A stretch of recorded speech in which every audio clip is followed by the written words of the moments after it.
يا ابو محمد ماكو هيج، والله العظيم ماكو هيج طرقع. رايو فان كانوا انشلبتوا خو مو انشلبتوا.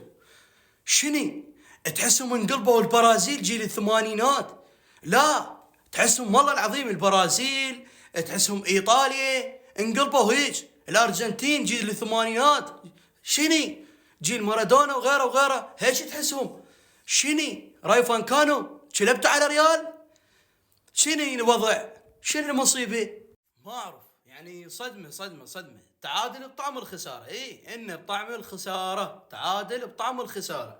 ما يسوى السهر والتعب بالضيم. رايو فان كان اليوم انقلبوا علينا شواذي طناطلة، صاروا علينا بس هم وبس.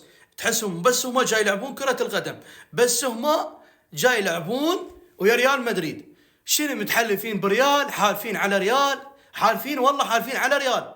كونوا يسقطونهم بفخ التعادل. من طيح الله حظكم يا والله. تخلوها 3 نقاط بالجيب، ايش مالكم ود الفقور. هاي عودتهم الجار، والجار حق الجار عالجار.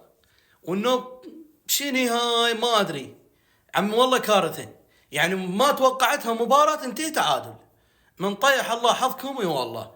يا اخي ماكو هيك مصيبه، وانت فينيسيوس يعني بشرفك عوف الحكم، تشلبت بالحكم، صرت نفس نيمار 24 ساعه تعترض. هسه مباراه اشبيليه ما راح تلعب، والله العظيم ما لها داعي.